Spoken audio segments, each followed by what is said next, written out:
अगर आप भी एक भारतीय नागरिक हैं तो गर्व करिएगा, हमारे देश में होती है दुनिया की सबसे बड़ी पीसफुल गैदरिंग, जी हाँ, Kumbh Mela. So it's February 2013. I'm here on the shores of the mighty Ganges River to be witness to one of the greatest and biggest human gatherings on the planet. It's actually a Hindu religious festival that takes place every 12 years, and they call it the Maha Kumbh Mela.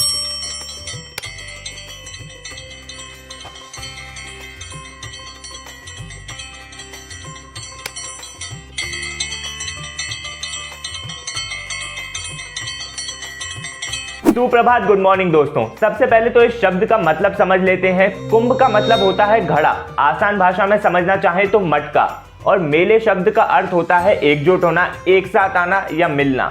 इसे बस आप सुन लीजिए, जैसे जैसे हम आगे बढ़ेंगे dots connect होते जाएंगे। दोस्तों, एक कहानी पर गौर करिएगा जो कुंभ मेले को लेकर बहुत प्रचलित है। मैं पहले ही बोल देता हूं कि यह कहानी फैक्ट्स पर बेस्ड बिल्कुल नहीं है। इसे अपने दादा दादी, नाना नानी द्वारा सुनाई गई एक कहानी के रूप में सुनिएगा और बस एक आइडिया लेने के लिए अपने दिमाग में बैठाइएगा। दोस्तों, जब राक्षसों ने देवताओं पर आक्रमण किया और एक के बाद एक देवताओं को मारना शुरू किया, तब इंद्रदेव भगवान विष्णु के पास गए और उनसे मदद मांगी। तब विष्णु जी ने देवताओं से समुद्र मंथन का सुझाव देते हुए कहा कि समुद्र मंथन करो और अंत में समुद्र में से अमृत निकलेगा, उस अमृत को पीकर अमर हो जाना। इस समुद्र मंथन में देवताओं ने राक्षसों का भी साथ लिया। उन्होंने यह सोचकर देवताओं की मदद की कि जब अमृत निकलेगा तो उसे देवताओं से छीनकर वह स्वयं पी लेंगे और अमर हो जाएंगे। समुद्र मंथन के वक्त समुद्र में से एक के बाद एक चीजें निकली और अंत में धन्वंतरी, जिसे हम आयुर्वेदा का भगवान, गॉड ऑफ आयुर्वेदा के रूप में मानते हैं, वह हाथ में अमृत कलश को लेकर समुद्र से बाहर आए।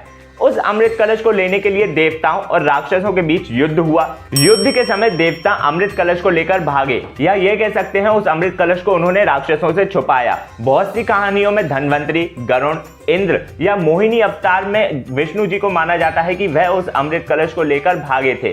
उस युद्ध के समय जिन जगहों पर उस अमृत कलश को रखा गया या फिर देवताओं ने उस अमृत कलश को छुपाया, उन जगहों पे अमृत की कुछ बूंदें गिर गईं, और जहां जहां वह बूंदें गिरी वह जगह थी हरिद्वार, प्रयागराज, उज्जैन और नासिक। इसलिए इन 4 जगहों पर कुंभ मेले का आयोजन किया जाता है। दोस्तों, कुंभ मेले का आयोजन हरिद्वार में गंगा नदी के तट पर, प्रयागराज में गंगा, यमुना और लॉस रिवर सरस्वती नदी के तट पर। लॉस रिवर का मतलब है सरस्वती रिवर हड़प्पन टाइम्स तक एग्जिस्ट करती थी, लेकिन फिर वह सूख गई और उसका एग्जिस्टेंस खत्म हो गया।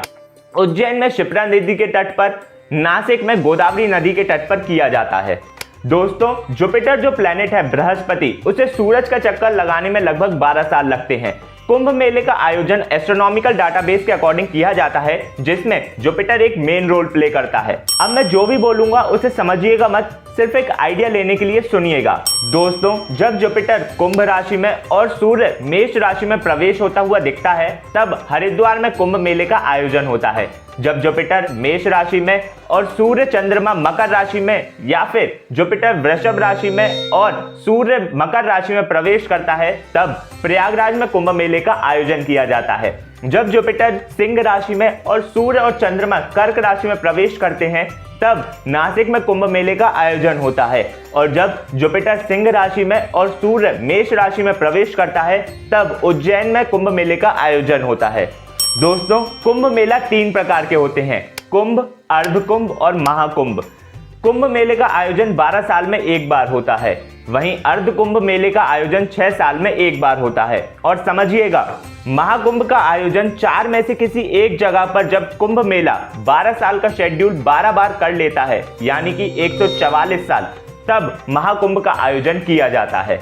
दोस्तों, बहुत कम, या फिर मैं कहूँ शायद ही कोई ऐसा एंशिएंट टेक्स्ट होगा जिसमें कुंभ मेले का मेंशन होता है, लेकिन बहुत से ऐसे एंशिएंट टेक्स्ट हैं जिसमें एक बाथिंग रिचुअल्स का मेंशन मिलता है, खासकर कि प्रयागराज में। जी हाँ, जिसमें यह माना जाता है कि जब ग्रहों की दिशा मिलती है, उस समय कुछ जगहों पर उन नदी में स्नान करने पर जीवन के सारे पाप धुल जाते हैं और मृत्यु के बाद स्वर्ग की प्राप्ति होती है। दोस्तों, स्वर्ग प्राप्ति यह सब तो इंसानों द्वारा बनाई गई बातें हैं, लेकिन हाँ, मैं इतना जरूर मानता हूं कि जब लाखों करोड़ों लोग एक साथ ऐसी जगह पर साथ आते हैं और अपने अंदर पॉजिटिव चेंज लाने की कोशिश करते हैं, तो स्पिरिचुअलिटी और पॉजिटिविटी लेवल इतना बढ़ जाता है कि सराउंडिंग की पॉजिटिविटी देखकर उनका सबकॉन्शियस माइंड भी डेफिनेटली रिएक्ट करता है और उनके अंदर पॉजिटिव चेंज लाता है।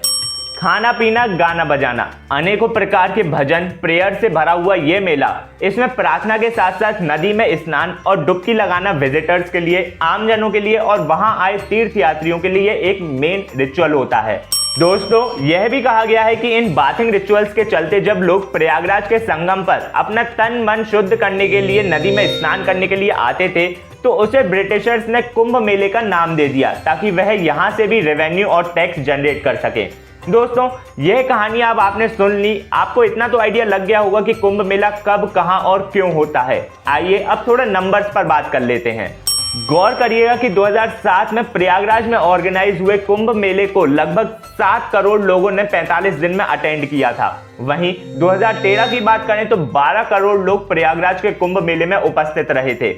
2019 में प्रयागराज में हुए अर्ध कुंभ मेले में 20 करोड़ श्रद्धालुओं ने अपनी उपस्थिति दिखाई, जिसमें से सिर्फ एक दिन में 5 करोड़ लोग उपस्थित हुए थे, जिसने की दुनिया की सबसे बड़ी पब्लिक गैदरिंग का रिकॉर्ड क्रिएट किया था।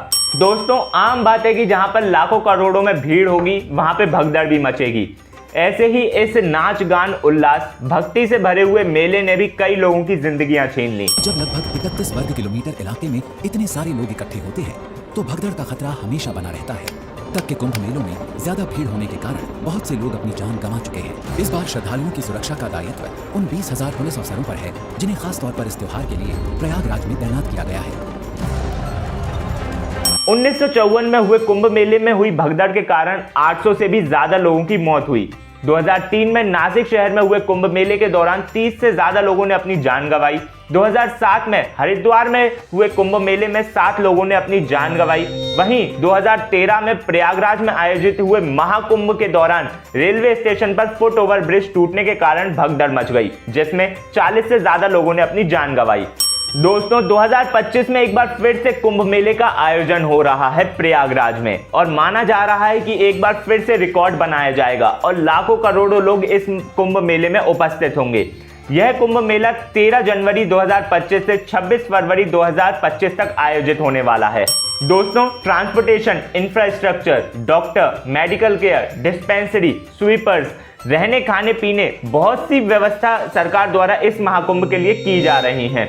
इतना ही नहीं, यूपी गवर्नमेंट ने प्रयागराज जिले का वह एरिया जहां कुंभ मेले का आयोजन किया जाता है उस एरिया को एक न्यू टेम्पररी जिला बना दिया गया है, जिसे महाकुंभ मेला जिला के नाम से जाना जा रहा है। दोस्तों एक पर्टिकुलर एरिया को जिला डिस्ट्रिक्ट बनाने से फायदा ये हो जाता है कि उस जिले में पर्टिकुलर मिनिस्ट्रीज असाइन कर दी जाती हैं, जिससे डिसीजन मेकिंग बहुत ज्यादा फास्ट हो जाती है और अगर उस जिले में कोई इवेंट होना है तो वह और ज्यादा एफिशिएंटली और बेहतर तरीके से आयोजित किया जाता है। दोस्तों अगर आप भी कुंभ मेले में जा रहे हैं तो इतना मेक श्योर करिएगा कि आपके जोश, आपके उल्लास, आपकी भक्ति और आपकी श्रद्धा के कारण किसी और को तकलीफ ना पहुंचे। ऐसी ही और जानकारी के लिए बनी रहिए और मेरे साथ में बनिए होशियार।